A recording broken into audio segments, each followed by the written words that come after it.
हमने बेन 10 के एलियंस को कई बार बेन 10 की ओमनीट्रिक्स से बाहर निकलते हुए देखा है। मोस्ट ऑफ द टाइम ये प्रॉब्लम जब भी आती थी जब ओमनीट्रिक्स में कोई ग्लिच आ जाता था, लेकिन कभी कभी ओमनीट्रिक्स से उस एलियन का डीएनए जिंदा भी हो जाता था, यानी कि वो एलियन अपने छोटे से डीएनए की वजह से एक नई पर्सनैलिटी डेवलप कर लेता था। और ये ओमनीट्रिक्स के लिए काफी खतरे वाली भी बात है। अब जैसा कि आप सभी लोग प्राइमस के बारे में जानते होंगे, जहाँ पर कोडॉन स्ट्रीम है, जहाँ पर बेन 10 की ओमनीट्रिक्स के सभी एलियन के डीएनए मौजूद है। ओमनीट्रिक्स का वायरलेस कनेक्शन कोडॉन स्ट्रीम के साथ जुड़ा हुआ है, जिसकी वजह से Ben 10 10 lakh alien DNA sample में ट्रांसफॉर्म हो सकता है। लेकिन कोडॉन स्ट्रीम के 10 लाख डीएनए सैंपल में से कुछ डीएनए सैंपल ऐसे हैं जो कि अपना वजूद क्रिएट कर लेते हैं अपने छोटे से ही डीएनए की वजह से, यानी कि जो कोडॉन स्ट्रीम में उनका डीएनए मौजूद है उसी से ही वो अपनी पर्सनैलिटी डेवलप कर लेंगे। यानी कि ओमनीट्रिक्स में कभी भी उन एलियंस का डीएनए सैंपल नहीं होना चाहिए। तो आज की इस वीडियो में मैं बात करने वाला हूँ टॉप 5 बेन 10 के ऐसे एलियंस के बारे में जो कि ओमनीट्रिक्स में अपना एक अंश होने की वजह से अपनी नई पर्सनैलिटी डेवलप कर सकते हैं। नंबर 5 बशशॉक। बशशॉक को सबसे पहले हमने बेन 10,000 एपिसोड में देखा था, जहाँ पर बशशॉक में बेन 10,000 ट्रांसफॉर्म हुआ था।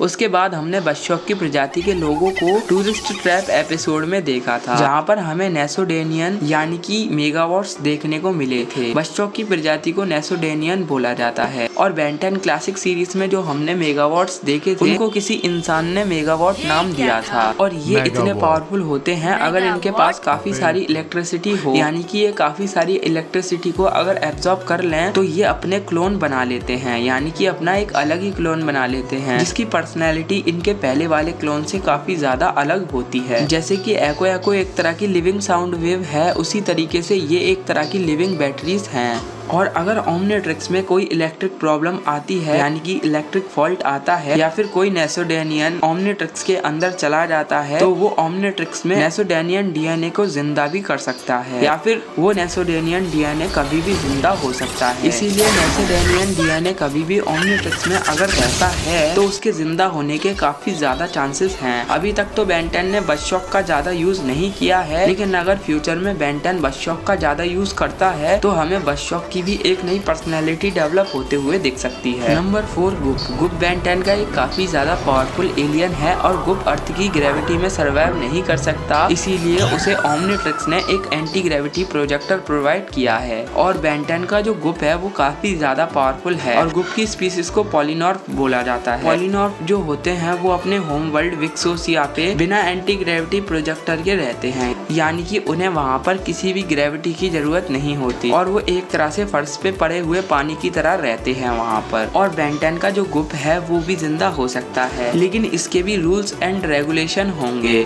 सबसे पहले तो बेन 10 को जाना पड़ेगा गुप के होम वर्ल्ड विक्सोसिया पे, जहाँ पर बेन 10 कभी भी नहीं जा सकता। लेकिन इसकी कंडीशन एक ये भी है कि अगर बेन 10 गुप में ट्रांसफॉर्म होकर विक्सोसिया पे चला जाता है तो शायद वहाँ पर गुप बेन 10 का साथ छोड़ दे और वो अपनी एक नई पर्सनैलिटी डेवलप कर सके, या फिर ऐसा हो सकता है कि गुप के किसी पार्ट की वजह से उसका एक नया अंश जन्म ले ले। कुछ भी हो सकता है। गुप का जो डीएनए है वो काफी ज्यादा खतरनाक डीएनए है। वैसे तो हमारा गुप उतना खतरनाक नहीं है और बेन 10 ने कई बार गुप का यूज किया है, लेकिन जिस तरह से गुप अपने बॉडी पार्ट्स को छोड़ता है उस तरीके से गुप भी जिंदा हो सकता है। Number 3 upgrade. अब मैंने जो दो पीछे आपको एलियंस बताए ये उन दोनों एलियंस का मिक्सचर है, यानी कि इसके पास गुप की तरह फ्लैटेबल बॉडी है और इसके पास भी बशशॉक की तरह इलेक्ट्रिक पावर है, तो ऑब्वियसली ये भी अपना अंश क्रिएट कर पाएगा। और बेन 10 एलियन फोर्स में हमने बेजल नाम का एक गैल्वेनिक मेगामॉर्फ देखा था, जिसने अपने बॉडी के एक छोटे से पार्ट से ही अपना एक नया अंश क्रिएट कर दिया था, जिसका नाम था शेप। और अपग्रेड भी किसी गैल्वेनिक मेगामॉर्फ का एक छोटा सा अंश है, इसीलिए हम कह सकते हैं कि फ्यूचर में शायद अपग्रेड भी जिंदा हो जाए, यानी कि अपग्रेड भी अपनी एक पर्सनैलिटी डेवलप कर सके। Number 2 Chromastone. अब क्रोमास्टोन को तो सगलाइट के रूप में हमने जिंदा होते हुए देखा है और सगलाइट का छोटा सा डीएनए सैंपल ही ओमनीट्रिक्स में मौजूद था। अब आप लोग कहोगे टेक्निकली अगर ओमनीट्रिक्स में सगलाइट का कोई डीएनए सैंपल था तो वो एक तरह से सगलाइट का बेटा होना चाहिए, ना कि वो सगलाइट होना चाहिए। तो आपसे ये किसने कहा कि वो हमारा ओरिजिनल सगलाइट था? वो एक तरह से सगलाइट का बेटा ही हो सकता है। और जहाँ तक मुझे लगता है कि जो सगलाइट हमारा पुराना वाला था वो मर चुका है और ये जो है है ये नया सैटेलाइट है, या फिर यूँ कहूँ ये एक तरह का सैटेलाइट का बेटा है। और क्रोमास्टोन का डीएनए सैंपल अभी भी ओमनीट्रिक्स में मौजूद है, यानी कि सैटेलाइट का बेटे का बेटा, यानी कि सैटेलाइट के बेटे का बेटा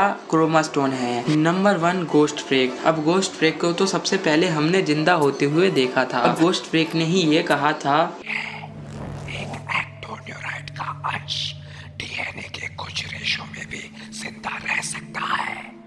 जब ओमनीट्रिक्स के लिए हमारा सैंपल लिया गया, मैं अंदर फंसा हुआ था। तो गोस्ट फ्रेक ने ही एपिसोड में ये कहा था कि एक एक्टोन्यूराइड अपने छोटे से अंश से ही अपनी एक पर्सनैलिटी को डेवलप कर सकता है। तो गोस्ट फ्रेक भी किसी एक्टोन्यूराइड और ओमनीट्रिक्स का बच्चा है, यानी कि कोई एक्टोन्यूराइड उसका पापा है और ओमनीट्रिक्स उसका बच्चा। जहाँ तक है बेन 10 का भी इसमें थोड़ा सा हाथ है। अभी भी बेन 10 अगर गोस्ट फ्रेक में ट्रांसफॉर्म होता है तो उसका भी एक नया अंश क्रिएट हो जाएगा। और इस लिस्ट में मैंने आपको पांचों के पांचों जितने भी एलियंस बताए उनके अंश क्रिएट होते रहेंगे।